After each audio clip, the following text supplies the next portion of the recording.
What is up there, the YouTube and everyone on it? My name is Austin. I run Sweeneytv. I received a request from someone named Khadija Saeed. Hopefully I'm saying that right. They asked for a reaction video to an INTJ female. I have reacted to INTJ in the past.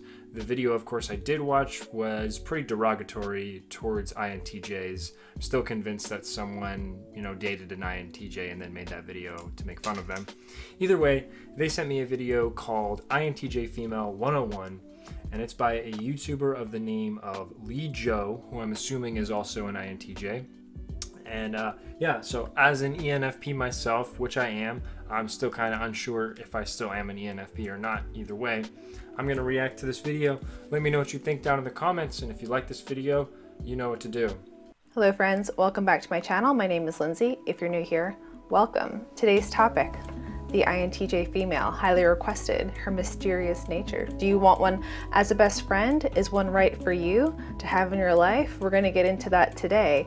What are the all-encompassing paradoxical qualities that make her who she is? Number one, she is radically independent.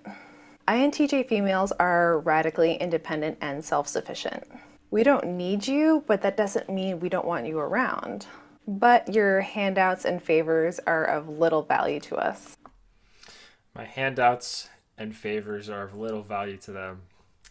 Well, when I buy you a bouquet of roses and you drop it on the ground, that's when I'll know it's true love. When are we our happiest? Well, it's when we're in our own little world, working on things and figuring things out and curating our own reality. So basically, we don't need to be saved, but we still want to be loved like everyone else.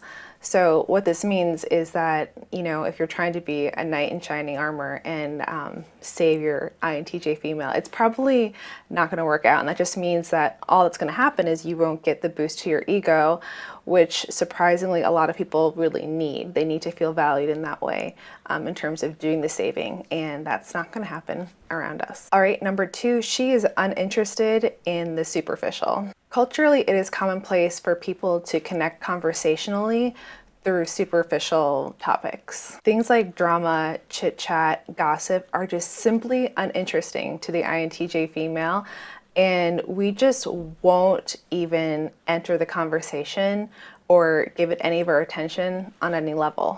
It could be a little bit of our ego, or it could be some of the fact that we're NTs and we just literally don't relate because we're complete nerds. But when I say I have zero interest in participating in these kinds of conversation, I mean zero interest. Side note, gossip is a sign of human weakness. Change my mind. Okay, so that's respectable. Going back to her first point, I do think independence is cool. That's a very attractive trait, so that's a plus. I'm not a fan of small talk either. I loathe small talk. I would rather get to know someone on very deep levels and have as I would call it, real talk or real conversation. I don't care about fluff, and I agree. Gossip is totally wrong. Gossip is the worst. Actually, it's poison to relationships and friendships. So it's it is what it is. We're all just envious, right? Whenever you hear that someone did a good job, you're like, oh, that's great. But then when you hear someone did a bad job, you're like, oh, really? Tell me more about it. Number three, she will dive deep. So this point is one of our greatest strengths, but also one of our greatest faults. Do you know what it's like to have someone in your life who is so entrenched in a project or an idea that they are just physically and emotionally completely unavailable? Sometimes completely non-existent.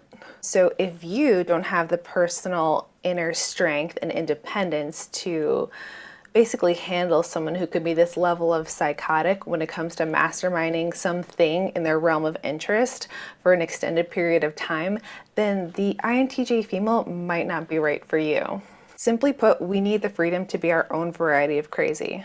That's usually some form of manic research at some point and saying, I'm sorry, I can't right now, and then also being gone for extended periods of time. However, we do emerge at some point with something. That's great. I would love that. If the person I was with was like, hey, I'm going to disappear for 4 to 5 months, I'd be like, bye. Like, that's fantastic. I don't need you around. ever. Why are we even in a relationship? Significant and amazing. And we are genuinely happy to share it with you.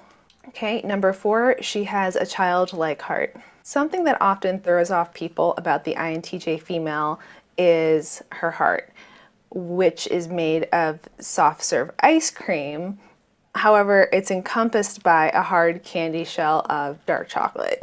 That shell is her NT, her dominant 2 functions. Though she is kind and not purposefully mean, her emotional world, her internal world of FI, it often takes a back seat. And your emotional world will take a back seat as well to her dominant 2 functions, which are NT. But as we get more comfortable with you, this shell slowly starts to erode and expose our warm, soft little heart. On the outside, it's very cold and should be taken very seriously. Dude, that's funny. Someone saying they want to be cold to me and really dark, and that should be taken seriously. Oh no, oh no. I ain't taking anything seriously. So you better reassert yourself, you INTJ females. INTJ females love to have their FI valued. You want to be loved for who we are, not what we can do for you. Trust me, everyone wants to use us for things because honestly, we figure things out very easily and we can get things done. But our FI, our identity, the person who we actually are, connect with that human and you'll be connecting with an INTJ probably long term. How do you do that? Well, you have to be deeply interested in who she is as a person and not just what she can do. Number 5, she has a small but powerful circle. Listen, we are not the popular girls. I hid throughout my entire high school career in the music room, and that's where I spent all of my time.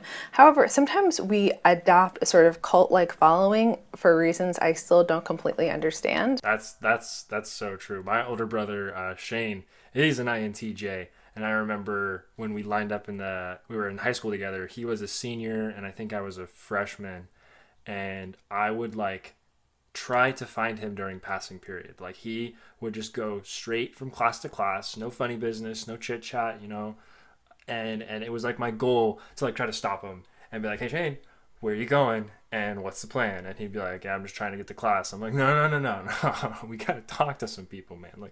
Let's go. Come on, you have to be late to class at least once. It never worked, but it was fun to try. Same thing with cult following. When he disappeared to California, we started making memes about him constantly, and we worshipped Shane as a god for no reason at all. Our actual friends, though, in real life are very few. We 100% value quality and not quantity. Also, because we're so hypersensitive to space and time, we are very aware of how many people we can actually show up for as friends. So we don't need lots of friends at all, but we do enjoy having a select small group of people who we can give ourselves to fully in a very real way. Number 6, she feels like an alien. INTJs in general just often feel displaced from reality. We feel like we're aliens from some other planet dropped off on Earth and forced to play human.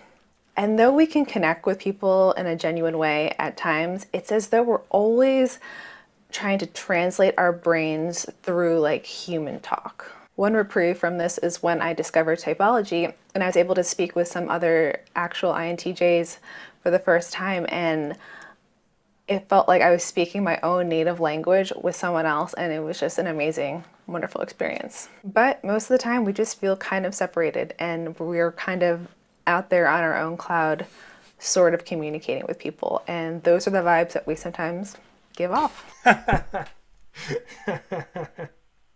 Oh man, aliens! Come on, you said that's so harsh. Wow, INTJ females are aliens. She just said that. That makes me so happy.